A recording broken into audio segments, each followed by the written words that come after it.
आप देख रहे हैं एंटी करप्शन इंडिया न्यूज, भ्रष्टाचार और जुर्म के खिलाफ हर पल आपके साथ। नमस्कार, मैं chief editor anti corruption India news से आज उत्तर प्रदेश से कानपुर शहर में मौजूद हूँ। जैसा कि विभिन्न दिनों मैंने एक प्रकरण को अवगत कराया था, जो प्रकरण एक मर्डर का था, जो उसका खुलासा आज तक नहीं हुआ और अपराधी खुलेआम घूम रहे हैं। जिस तरह पीड़ित अधिकारियों को दर दर चक्कर लगा रही है, उसके बाद अधिकारियों ने संज्ञान भी लिया मैटर को, लेकिन अभी न्याय इनको नहीं मिला। आज भी ये अधिकारी के पास आए हुए हैं और अपने प्रकरण को अवगत कराया अधिकारी को। अधिकारी ने उनको जो कहा है, मैं इन्हीं जानकारी करता हूँ आज क्या प्रकरण था, किस लिए अधिकारी से मिलने आई थी, उन्होंने इनसे क्या कहा। ये मैडम, आपका क्या नाम है? रानी दीक्षित। रानी जी, आपने पहले भी मुझे अवगत कराया था अपने बेटे के बारे में, जो हत्या हो गई उसका खुलासा अभी तक नहीं हुआ। और अभी आपके साथ क्या सुलूक हुआ थाने में? आपने जिस तरह उस दिन मुझे बताया था कि थाने में हमारे साथ मिसबिहेव हुआ है, दरोगा और इंस्पेक्टर आपको गालियां दे रहे थे, वो क्या मैटर था और क्या मामला था?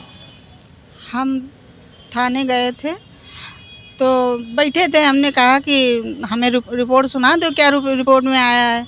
तो कहने लगे कि हमारी समझ में नहीं आ रहा क्या लिखा है, डॉक्टर की लिखाई हमारी समझ में नहीं आ रही है। हमने कहा ठीक है। कहने लगे आओ अंदर चलें और वहाँ पर डॉक्टर आए हैं तो वहाँ वो सुना देंगे। तो हम चले गए। जब वहाँ अंदर गए तो बहुत बदतमीजी से गाली गुप्ता करने लगे। कहने लगे तुम्हारी औकात कैसे पड़ गई, हमारे पति से कहा कि तुम्हारी औकात कैसे पड़ गई कि सुअर कुत्ता कहीं के और मारने के लिए उठे, कि तुमने रिपोर्ट कैसे कर दी। ये कौन, किसकी बात कर रही हैं? कौन, इंस्पेक्टर या कोई चौकी इंचार्ज? इंस्पेक्टर हमको लेके गए थे, वहाँ पे कह रहे थे कि कोई डॉक्टर आए हैं। जो हमने आपको किसी कमरे में ले गए? बंद कमरे में ले गए थे हमको हमारे पति को। उसके बाद वहाँ पे कह रहे हैं कि वहाँ डॉक्टर आए हैं, उनसे आपको मिलना है, बात करानी है आपसे। नहीं, वो रिपोर्ट आई है तो डॉक्टर पढ़ के तुमको सुना देंगे। अच्छा। तो इसलिए बंद कमरे में हमको ले गए थे। जब बंद कमरे में गए तो वहाँ बदतमीजी से बात की। इनका कहना है कि हमको बंद कमरे में ले गए, वहाँ पे ना तो कोई डॉक्टर था ना कोई था वहाँ पे, और मुझसे मिसबिहेव किया गया और मुझ पर दबाव बनाया गया। और किस तरह से उन्होंने आपसे क्या कार्रवाई की बात आपने की, तो क्या कहा उन्होंने? कहने लगे मेरे पास कोई प्रूफ नहीं है, हम क्या कर सकते हैं, और उसने कुछ किया ही नहीं है। तो हमने कहा उसने कुछ नहीं किया है तो किसने किया है? मतलब वो पूरा नजीराबाद उन्हें बचाना चाह रहा है। जिससे एक बात बताइए, मैं संदीप ये गुप्ता से ही मिला था, उन्होंने हमको अवगत कराया था कि आपके लड़के के पास 6 सिम बरामद हुई, 6 लड़कियों से उसके अवैध संबंध थे, बल्कि अन्य लड़कियों से और भी थे। ये क्या मामला है? हमारा कहने का मतलब यह है कि हमारा लड़का 6 नहीं 14 सिम चलाता है। तुमसे क्या मतलब है? हमारा पति दुकान पे गया तो ये कह रहे हैं कि तुम्हारे बच्चे से वार्तालाप हुई है। ये संदीप गुप्ता से कहने लगे कि भैया 5 साल हो गए काम करते करते, त्योहार खोपड़ी पे आ रहा है, कुछ तो मतलब पेमेंट कर दीजिए। तो संदीप गुप्ता ने धक्का मार के ढकेल दिया था। लेकिन संदीप गुप्ता ये कहना था वो हमारे पास सैलरी पे नहीं था, वो वहाँ पे डेली वेजेस पे काम करता था, जिसको मैं 250 रुपये पर डे शाम को दे दिया करता था।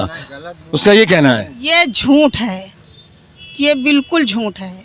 ये 10,000 रुपये पे रखे था, इसने 8,000 रुपया देता था, अब 2,000 रुपया इसने बढ़ा दिया था 2 साल पहले।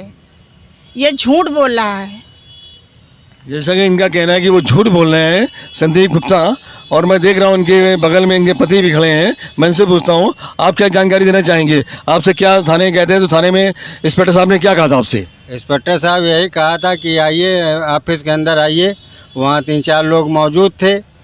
कल बैठिए। जब हम बैठ गए तो कल आपने संदीप गुप्ता, रवि गुप्ता के ऊपर FIR क्यों लिखाई? यही सब बातें अमृता से। तुम्हारी हिम्मत कैसे पड़ गई? और तुम्हारी हिम्मत कैसे पड़ गई कि उसके ऊपर FIR दर्ज क्यों कराया?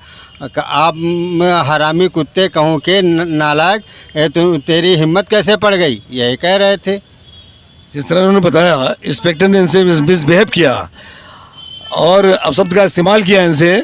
इस तरह से इनके अधिवक्ता भी बगल में खड़ी हैं। मैं उनसे ही पूछता हूँ कि ज़रा मुझे आज जानकारी कराएं। आज आपका ज्वाइंट कमिश्नर कार्यालय मौजूद हैं, आप क्या कार्रवाई आपकी है उससे अवगत कराएं। जी, आज हम लोग कमिश्नर, इससे पहले भी हम कमिश्नर के यहाँ गए हुए थे, कमिश्नर साहब के यहाँ, आनंद प्रकाश तिवारी जी के यहाँ। तो उनसे मेरी मुलाकात नहीं हो पाई थी, चूँकि उनको अर्जेंट मीटिंग में जाना था। पर आज हम जब मिले तो उससे पहले कुछ बात होने के पहले मुझे पता चला कि वहाँ से विवेचना ट्रांसफ़र कर दी गई है थाना जूही में, जबकि हम लोगों ने कोई ट्रांसफ़र का प्रार्थना पत्र नहीं दिया, ना हम लोगों ने ट्रांसफ़र की कहीं कोई बात करी। उन्होंने उस थाने में ट्रांसफ़र किया है जहाँ पे उस आदमी की पूरी तरीके से पकड़ है। मतलब हमसे क्यों नहीं जानकारी ली गई कि हम किस थाने में चाहते हैं, या हम ट्रांसफ़र चाहते हैं या नहीं चाहते हैं, हमसे कोई जानकारी नहीं ली गई। इसके बाद हमें पता चलता है यहीं पर आकर के अंदर जो जॉइंट कमिश्नर आनंद प्रकाश तिवारी जी के पास खड़े हुए थे, हमें बताते हैं कि आपकी विवेचना ट्रांसफ़र हो गई थाना जूही में। तो 14 तारीख को उन्होंने समीक्षक को सुबह 8 बजे बुलाया कि पूरी केस डायरी आके पढ़ कर के आएँ, मुझे बताएं। पर मुझे नहीं लगता है कि यहाँ से मुझे उम्मीद मिलने वाली, क्योंकि जिस आदमी का मेरे पास फ़ोन आ रहा है या आया था या इन लोगों के पास लगातार फ़ोन आ रहे हैं, वो वहीं के रहने वाले हैं और बहुत अच्छी उनका काम ही सिर्फ सेटिंग का है, वो बहुत अच्छी पकड़ है। तो मुझे नहीं लगता है कि इनको न्याय मिलने वाला है या इनके लड़के को, इसके मृतक का कोई भी इंसाफ मिलेगा। जैसा कि इनकी अधिवक्ता सुमन तिवारी मैम ने मुझे अवगत कराया कि हम यहाँ पे अधिकारी से मिलने आए, जॉइंट कमिश्नर से, तो मैंने कोई प्रार्थना पत्र भी नहीं दिया और ना मुझे अवगत कराया गया और मेरी जांच को जूही थाने ट्रांसफ़र कर दिया गया। और मुझे ऐसा प्रतीत नहीं हो रहा है मुझे वहाँ से भी न्याय मिलेगा, क्योंकि वहाँ पर भी उनकी सेटिंग है, वहाँ से भी हमारे खिलाफ ही रिपोर्ट आएगी। इसलिए इसको हमसे पूछ के ही हमारे माफिक थाने में ट्रांसफ़र कराना चाहिए था, वो नहीं हुआ है। और क्या बताना चाहेंगे आप?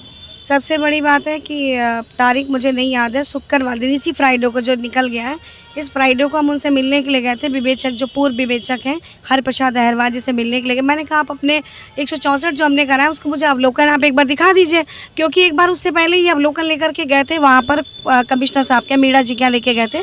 तो मेरी मुलाकात, उन्होंने कहा कि ये देख लीजिए साहब, इनका 164 है, इसमें कुछ भी नहीं आया कि जिससे मैं गिरफ्तार। पर क्या बेस 164 ही है गिरफ्तारी का? अगर 164 ही गिरफ्तारी का बेस है तो मुझे अवलोकन दोबारा वो क्यों नहीं दिखाया गया? जब मैंने उनसे कहा कि मुझे आपने जो अवलोकन किया है बयान क्या मुझे दिखाएंगे, तो उन्होंने मुझसे कहा कि मैंने सारी जितने भी मेरे पास पेपर विवेचक के जो मैंने सब आनंद प्रकाश तिवारी जी ने मुझसे जमा करा लिए, मेरे पास तो यहाँ कोई पेपर नहीं है। तो हमने कहा ऐसा कहाँ होता है कि आनंद प्रकाश तिवारी यानी कि जॉइंट कमिश्नर जी आपके पेपर वहाँ जमा करा लें? तो बोले नहीं मेरे सारे पेपर जमा है मैडम, और इसके बाद आप परसों के दिन आइएगा, मंडे वाले दिन, यानी आज। ये कौन कह रहा आपसे? ये हरि प्रसाद अहिरवार जी के नाम से। ये जो थाना अध्यक्ष है नजीराबाद? हाँ, नजीराबाद, हरि प्रसाद अहिरवार जी का। तो जैसे आपका कहना है उससे ऐसा प्रतीत हो रहा है उनकी गतिविधियां ठीक नहीं है, वो मामला संदिग्ध लग रहा है। बिल्कुल संदिग्ध, क्योंकि मैंने जब उनसे कहा कि मैं 164, चूँकि आप 164 हम लोग ऐसे नहीं ले सकते हैं, 164 जब मैंने कहा कि वो लाइनें हैं, 1.5 पन्ने का बयान है, आप कैसे कह रहे हो कि आधे पन्ने का बयान? इसके बाद उन्होंने सारा यहाँ जाके सारी पेपर मेरे यहाँ जमा हो गए सोमवार, चूँकि उनका पहले से ही सेटिंग थी कि ये मामला मैं उठा करके मैं थाना जूही में ट्रांसफ़र, जो मुझे आज पता चला। तो सारा मामला कुल मिलाकर इधर से उधर पर मुझसे एक बार पूछा तो जाता कि क्या उस थाने में आपका मुकदमा ट्रांसफ़र कर दिया जाए, क्योंकि मामला 302 का। एक बार क्या वादी से पूछना नहीं बनता है कि वादी क्या चाहता है कि जहां पाए दुश्मनों के क्षेत्र में मामला ट्रांसफ़र कर दिया जाए? जिस क्षेत्र में इनके पीछे गुंडे लगाए जा रहे हैं, इनको धमकियाँ दी जा रही हैं, यहाँ तक कि मुझे दी जा रही हैं, तो आपको लगता है कि इनको न्याय मिलेगा? मुझे बिल्कुल नहीं लगता है कि इनको न्याय मिलेगा या हम उस बच्चे को न्याय दिला पाएंगे। 1 साल हो गया दौड़ते हुए, मैं इसमें पैरवी कर रही हूँ, पैरवी करते मुझे नहीं लगता है कि मुझे उसमें न्याय, जबकि मेरे पास मैं एक एविडेंस पुलिस को, थाना दरोगा मैं सबको दे रही हूँ, एक एविडेंस, उस एविडेंस को नहीं देखा जाता। बस क्या कहा जाता है, पोस्टमार्टम में कुछ नहीं है, कुछ नहीं है पोस्टमार्टम। अरे पोस्टमार्टम आप पंचनामा क्यों नहीं देख रहे हैं? आप राय पंचायत क्यों नहीं देख रहे हैं? आप एप्लीकेशन पे उस पर जो चोटों के निशान जो काटे गए वो क्यों नहीं दिखाई दे रहे किसी को?